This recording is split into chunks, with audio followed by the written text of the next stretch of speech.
What is going on, everybody? How is everybody doing today? Welcome back here today to another reaction video.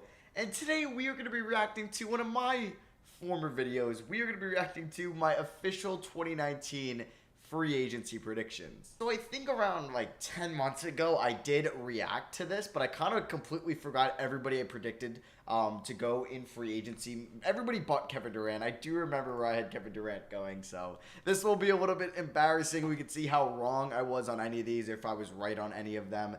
And yeah, I'll leave a link to the video in the description below if you want to check it out. And then let me know if you guys want me to react to my 2019 mock draft as well from last year, and we can see if I got any of those right. You can let me know that in the comment section below. Or if you want me to react to any of my old videos, tell me that as well. Yeah, without further ado, we got 11 and a half minutes of predictions. Obviously, the 2019 free agency was like the biggest one in a while, so let's react and see if I got any of these right. Doing today, and welcome back here today to a NBA 2019 free agency prediction. Can't tell if I look younger in this. I did have my lighting messed up. That's why I look like super pale. Prediction video. So you guys showed great and amazing support on the mock draft video, and I can't say thank so there's my mock draft. you enough. So could we maybe it is June 23rd, so we have if we are going to react about a week till free agency starts, and I'm going to give you my final free agency predictions here, but there'll be a stipulation if I do get them wrong. Now, I'm probably not going to get everyone right. I'm probably going to get a couple, or maybe a lot wrong. And I said every one I get wrong in this video, I'll come back to it, and for every one I get wrong, I'll donate $10 to a charity.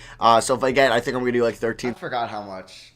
So if I got all 13 wrong, that's $130. So I think I donated like 90 from what I remember. It's a cool stipulation to do. But before we get to this, let me know in the comments what maybe charity I should do. Let me know your free agency predictions as well. So here we go. First one, and probably the most least interesting one on this list, is Malcolm Brogdon. Already starting off wrong.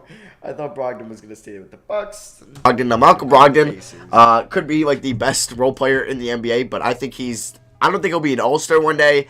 But he's definitely a must-have on a championship team. The dude is an efficient scorer. He can definitely be a 50-40-90 guy throughout his career. He is a very good defender, off-ball and on-ball. And I think any team contending for a championship would be lucky to have him. But he will be a restricted free agent. He's Rookie of the Year, past Rookie of the Year. He'll come at a premium price that some teams maybe don't want to give $19 million to somebody that will never average 20 points a game. But I think he's going to end up re-signing with the Bucks. Coming in next on this list is a surprise free agent. We all kind of thought Al Horford was going to either opt all right, where do I have Al Horford in or opt out and re-sign an extension with Boston? But apparently, there's an undisclosed team that has a 4-year, $112 million offer on the table for Horford. And apparently, oh no, I had him going to Dallas. Oh, I was wrong. The Lakers, the Mavericks are interested. I could see, personally, Al Horford signing with the Mavericks, and I'm going to actually predict that. But I wouldn't be surprised if he went to a team like the Lakers or the Kings or the Nets, who I believe were also rumored interested, or the Clippers. But I'm going to give, as my prediction, the Dallas Mavericks. Coming in next on this list is Julius Randle. Now, Julius Randle had a spectacular season last year, 20 points plus.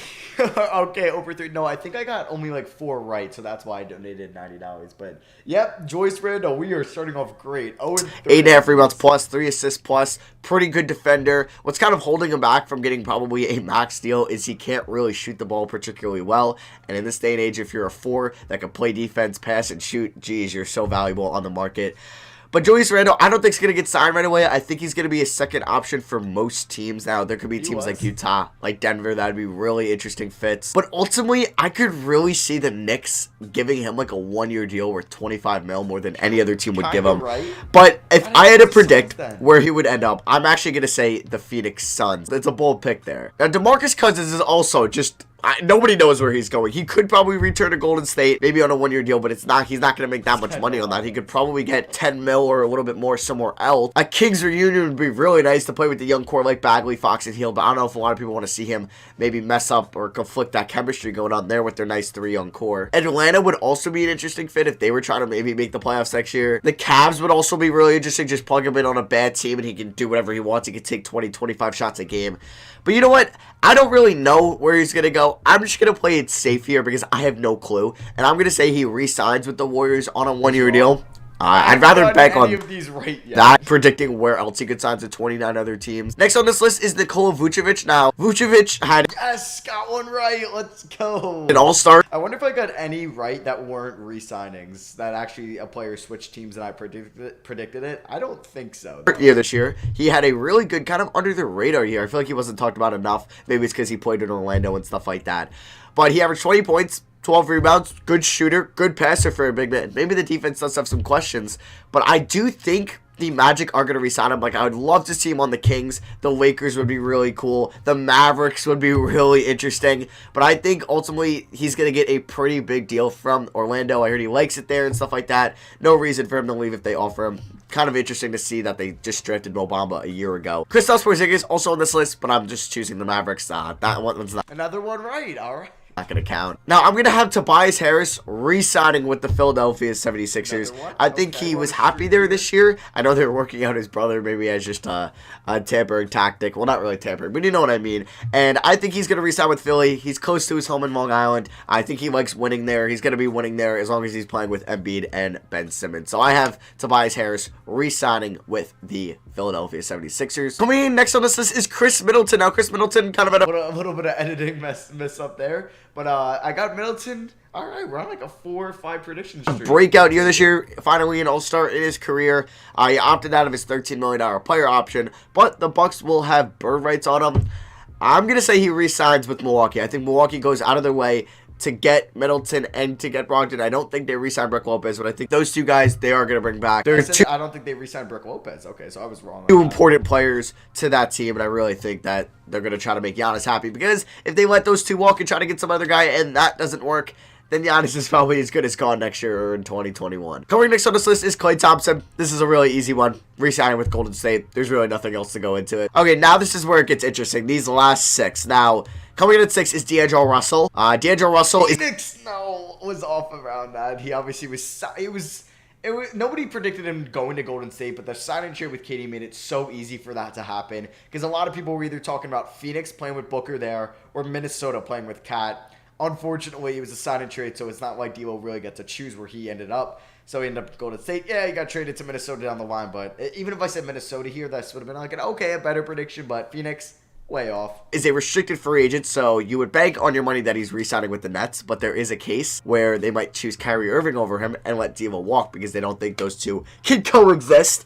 Now, there is a lot of teams that DAngelo Russell could sign to, like the Pacers, like the Suns, like the Magic, like the Timberwolves if they do create some cap. I would love DAngelo Russell on the Minnesota Timberwolves. That's where I would like to see him the most. But I am going to predict he does leave Brooklyn, and he does sign with the Phoenix Suns to play with his buddy Devin Booker there. I heard there's a rumor that they might not go after him, but this is just my prediction if he were to leave the Nets. If I had to actually bet money on this, I'm going to say he's on the Nets next year, but then I don't know where Kyrie Irving's going to be. So I'm going to predict that DAngelo Russell goes to the Phoenix Suns. Coming in at number 5 on this list is Jimmy Butler. Now, Jimmy Butler, 18.7 points per game. No, I had him going to the Clippers? I don't know, though. I don't think a lot of people thought he was going to end up on the Heat because they weren't going to create the cap space to do so. But I knew he wasn't staying in Philly. L.A.? I don't know who I thought he was going to L.A. with. Maybe I have Kawhi going to L.A. as well. And that's sure. Over 5 rebounds, 2 steals.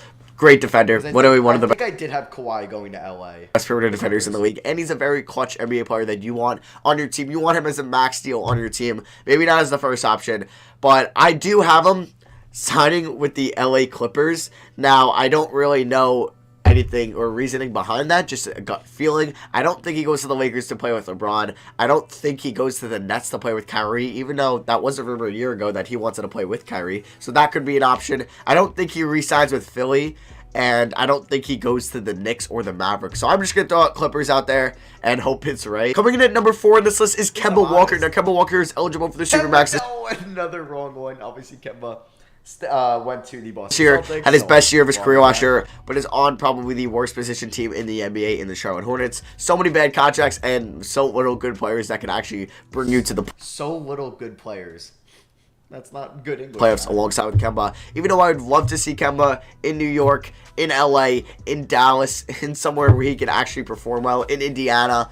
and make the playoffs, I do think he's going to re-sign with the Charlotte Hornets, unfortunately. Coming in at number 3 on this list I'm is actually glad I was really wrong on that prediction. a guy that I have no clue what's going to happen. I mean, I do, and that is Kyrie Irving. Now, Kyrie Irving, Right, I had him going to the Nets. Let's go. one of the best point guards in the NBA, one of the more clutcher players in the NBA, one of the more, I guess, insane offensive threats in the NBA. When he's on, he really can't be stopped. Obviously, he won a ring with Cleveland, wanted a trade, got traded to Boston, didn't work out that well. There is a chance he could re-sign with Boston. This was all smokescreen, but I don't really think so. I'm not betting my money on that. I'm going to say, since I did have DAngelo Russell leaving to Phoenix, I am going to have Kyrie Irving going to Brooklyn. I don't think a second star is going to come unless it's a Tobias Harris. That could be somebody Ooh, I was wrong. in there if he doesn't stay with Philly. Jimmy Butler would be really interesting. We'll get to my other 2 players in a second here. But yeah, I think Kyrie Irving, all the rumors are pointing him to Brooklyn, even though this season they were all pointing to the Knicks. But he's going to go to Brooklyn, I think. I think it's closer to where he's from in New Jersey. And he's going to play with LeVert there. He's going to hopefully play with another star that could possibly come. And I think they're going to choose Kyrie over D'Lo. And Kyrie's going to be in net next year. Coming in at number 2 on this list is Kawhi Leonard. Now, Kawhi is a interesting person. So that's why I had Jimmy Butler going there, because there was always the talks that they needed a second guy with Kawhi to kind of bring Kawhi in. So I thought it was Jimmy Butler. Paul George never crossed my mind. Obviously, this was a free agency prediction video, not a trade prediction video. But yeah, I did get Kawhi. Boardman gets rings. Boardman gets paid. Kawhi Leonard, literally the Raptors have done everything possible that they could, or everything they could possibly do to retain him. They want a chip. They want to let him sit out whatever he wanted with load management. They literally would give him mayor, to be honest, if he re-signed. But since they did win the title, I don't think they would be mad whatsoever if Kawhi left. Kawhi could just be like, I got you guys a ring. My job here is done. You guys are the best. But I just want to take my talents elsewhere. I want to play elsewhere. I think he would want to live elsewhere if that would be the reasoning, but I don't think he would publicly say that. But I do have Kawhi Leonard sided with the Clippers, so I do have the Clippers being huge winners this offseason and picking up a Jimmy Butler and Kawhi Leonard. Now, will that happen in real life? Probably not, now that I think about it. But, you know what? I'm going to stick by my gut here. Close. I said Jimmy and Kawhi. It was Paul George. I'm going to have Kawhi Leonard signing with the Clippers. That all those rumors are actually true. He wants to play in LA, but he's not going to play with LeBron and Anthony Davis. But he will play for the Clippers for Jerry West and Doc Rivers and Shai Gilgeous-Alexander. Now, coming to number 1 on this list is Kevin Durant. Now, Kevin Durant was looking that he could save any team next year, but he did get the Achilles injury and will most likely miss all of the 2019-2020 season, which is the biggest shame that has happened in the NBA in a while. There's obviously been Knicks that take didn't. That was rumors. There's been Clippers rumors. There's been re-signing with the Warriors rumors. There's been net rumors. I think Kyrie Irving, who there was rumors that 2 of them wanted to pair up, had both options in mind, Nets and Knicks, and I think he'd be like 100% okay teaming up in Brooklyn. But I don't think KD is that. I don't think the rumors have really shown that KD wants to play in Brooklyn. Now, could he sign with the Nets? Yeah, 100%. I'm just gonna go out with my prediction that he doesn't re-sign with Golden State, and he signs with the Knicks. Maybe that's a little bit of a Knicks fan in me. Probably a lot, and I'm begging here that he comes to the Knicks. But I think he would come here. The Knicks would keep that max slot open unless they can actually sign Kyrie or maybe Jimmy Butler, but I doubt that happens. And keep that max slot open for next offseason. Maybe Anthony Davis hits free agency again, or hits free agency finally. Who knows? Or maybe there's another star that becomes available, and the Knicks accumulate assets because they might be bad this year or probably be bad. Get another top 10 pick, have Knox, have future Dallas picks to trade for a star if they become available, and KD can rehab while making $37 million with the Knicks this year. So that is my final prediction, and all these guys finished. Alright, so it wasn't that bad. I feel like this could have been a lot worse. I could have said Kyrie to the Knicks. I could have also said maybe Kawhi to Toronto or the Lakers and just been completely wrong. So I did get some right, but I did get a lot wrong, but that was fun to kind of rehash. And there were so many big names switching teams last offseason, and those were just guys in free agency. Then you had Anthony Davis from a trade, Paul George from a trade. You had the Russell Westbrook trade last offseason. Was one of a kind, man. Yeah, that is going to be for me. Thank you all for watching. Hope you guys did enjoy. Let me know in the comments if you guys want to see me react to my 2019 mock draft. I think that would be pretty fun to react to and see if I was right or wrong on any of those. But yeah, thank you all for watching. I love you guys, and I'll see you guys next video. Peace.